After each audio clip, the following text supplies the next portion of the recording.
že před 5 lety jsme se tady poznali s mým láskou. A já tímto chci vyjádřit to, co mám tady, a zaklepnu a zeptám se. Chceš si mě vzít?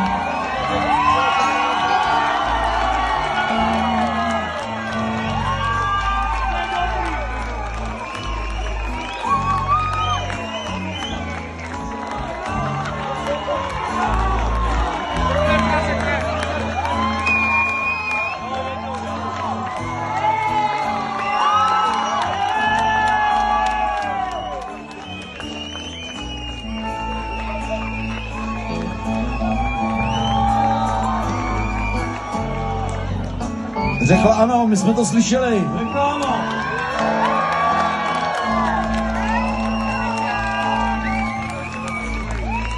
Takže nejpozději do roka a do dne.